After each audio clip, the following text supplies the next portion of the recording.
Donc aujourd'hui, je vais parler de quelqu'un qui est bien souvent est placé dans l'ombre de quelqu'un d'autre qui porte le nom d'un livre de la Bible et on parlera donc ici donc de l'ombre de sa belle-fille et ce sera donc nulle autre personne que Naomi.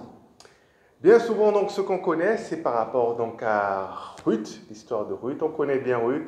Donc Ruth c'est donc une fille qui a donc été fidèle au Seigneur, qui a fait ces fameuses phrases qu'on connaît bien, ton Dieu sera mon Dieu, là où tu mourras, c'est là aussi que je vais mourir.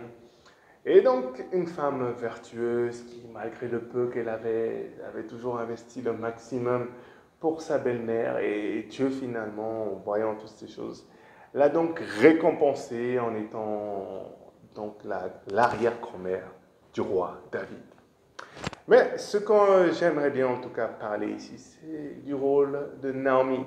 Et oui, pour arriver donc et devenir l'arrière-grand-mère de David, il y a eu quand même l'utilisation voilà, d'hommes, d'êtres humains que Dieu a pu utiliser donc, pendant le long trajet donc, de Ruth.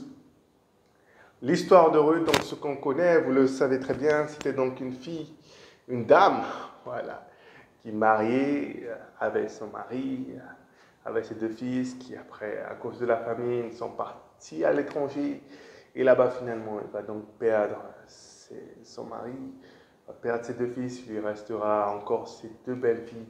Elle cherchera en tout cas à renvoyer ses belles filles pour qu'elle puisse trouver une meilleure vie, pour qu'elle puisse continuer, parce que pour elle, en tout cas, le temps était déjà passé. Mais il y aura quand même une qui va insister, qui va rester, ça va donc être Ruth. Et qu'est-ce qui va se passer donc? Ruth va donc prendre soin d'elle, Ruth va faire le maximum. Et c'est là où Naomi va jouer un rôle très important dans cette histoire-là. Donc c'est là que donc Naomi va donc placer la petite étincelle qui va donc faire changer tout le cours de l'histoire. Et oui, Boaz, l'homme riche, avait donc déjà repéré Ruth qui allait dans ses champs. Et il a même dit, voilà, laissez-la, faites un petit peu semblant de faire tomber tout ça pour elle. Mais ce n'était pas suffisant encore pour arriver au mariage, pour être la femme, en tout cas de Boaz. Et donc, Naomi, je voulais dire Ruth parce qu'on a l'habitude de dire Ruth, mais Naomi donc a, a fait la petite chose comme ça, qui va tout changer. Et donc, Naomi va donc nous donner cette idée-là, qui va finalement la propulser, qui va finalement basculer toute sa vie en lui disant, voilà, écoute, au moment donc, voilà, où il a bien mangé, où tout est bon, tu vas donc voilà, le voir, tout ça. Et finalement, lorsque Boaz est couché pendant la nuit et tout, il se réveille et là, vous imaginez la surprise, il voit donc Ruth dans son lit. Et c'est pas ce que vous aurez pu penser si cela vous arrivait, si vous étiez en train de dormir seul, vous réveillez, il y a quelqu'un d'autre dans votre lit, vous poserez peut-être les questions de ce qui s'est passé. Voilà, on sait dans la Bible, il y a certains même qui ne voient même pas ce qui s'est passé tout court, parce que la femme n'est plus là. Il y a d'autres même dans la Bible qui sont allés avec des femmes, mais qui ne savent même pas exactement c'était qui. Bref, cette histoire-là, en tout cas, l'homme devait être en tout cas surpris lorsqu'il voyait donc Ruth. Et c'est là où Ruth va faire donc cette demande-là, cette demande pour voilà, être sa femme.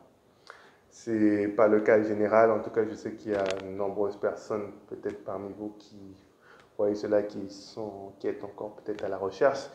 Voilà, le cas général, en tout cas qui est attendu, c'est que ce soit plutôt l'homme donc, qui fasse le premier pas. Mais ici, c'est Ruth, la femme, qui va faire ce premier pas.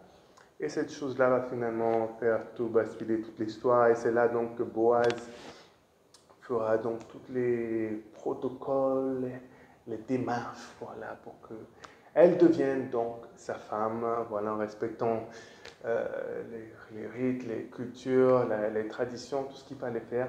Et finalement, Ruth deviendra la femme de Boaz, qui sera bien entendu, comme on le connaît très bien, l'arrière-grand-mère de David. Et tout ça, donc toute cette belle histoire-là qu'on connaît, qu'on aime bien entendre, ce petit livre, je crois, 4 chapitres, hein, c'est bien ça. qu'on aime bien lire, qu'on aime bien raconter. Tout cela, donc, cette histoire-là a basculé grâce à l'intervention, ou comment Dieu a pu l'utiliser en tout cas, de Naomi. Naomi, donc, qui était donc cette femme-là qui a su prendre quelqu'un et le faire passer par cet ascenseur social, cet ascenseur spirituel également, au lieu donc que Naomi regarde seulement pour ses propres intérêts et se dire, je suis une femme vieille, je n'ai pas d'argent, je suis pauvre. Toi, au moins, tu es là et tu prends soin de moi. Je vais te garder avec moi. Je vais te garder avec moi pour que toi aussi, pour que tu puisses continuer en tout cas à prendre soin de moi. Que moi je sois pauvre, toi tu es pauvre aussi, mais au moins tu prendras soin de moi. Mais elle n'a pas regardé à cela, elle a donc tout mis, tout simplement, sur Ruth. Elle a fait pour que Ruth puisse réussir dans sa vie. Et c'était possible en tout cas, l'option était là en tout cas de pouvoir vivre une vie et oublier aussi totalement peut-être Ruth ou tout ce que Naomi, pardon, oublier totalement tout ce que Naomi avait pu faire.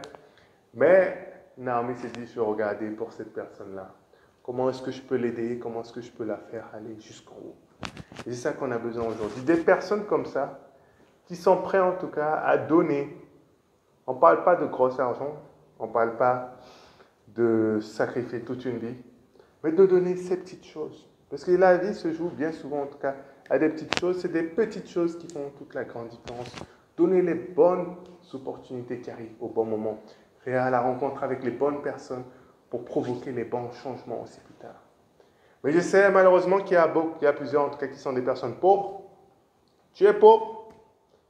Tu as quelqu'un qui est pauvre à côté de toi. Peut-être lui, il est beaucoup plus jeune. Eh bien oui, désolé, souvent, quand tu es plus jeune, bien souvent, il peut y avoir aussi certaines opportunités qui sont plus ouvertes aux jeunes. Quoique aussi pour les vieux, bon, si normalement, plus tu es vieux, plus tu as de l'expérience, plus tu as de la sagesse, normalement, plus aussi tu as donc d'opportunités. Mais bref, c'est une personne vieille, c'est une personne pauvre. Il y a quelqu'un à côté de lui qui est peut-être très jeune, qui peut peut-être, je ne sais pas, obtenir un visa, rencontrer quelqu'un qui vient et qui peut peut-être lui proposer un petit job qui après lui permettra de quitter, de voir autre chose, de développer un business, de développer quelque chose. Mais comme cette personne-là est pauvre, elle ne veut pas que l'autre à côté puisse réussir, elle va le bloquer. C'est ça qu'on a malheureusement beaucoup, des personnes comme ça qui restent dans la pauvreté et qui veulent garder les autres avec eux. Mais sachant en tout cas être, pour notre part, là on ne parle pas comme je disais de gros argent, mais simplement des petits conseils, des petites choses, des petites réflexions, un tout petit peu de sagesse. Aide ces personnes-là, en tout cas, qui peuvent aider, propulser des personnes avec ce pas grand-chose. Tout comme Naomi a pu le faire avec Ruth. Qui dira donc que Naomi était une femme riche, qui dira que Naomi était une femme avec beaucoup de choses. Elle n'avait pas grand-chose, mais elle a appliqué donc le peu.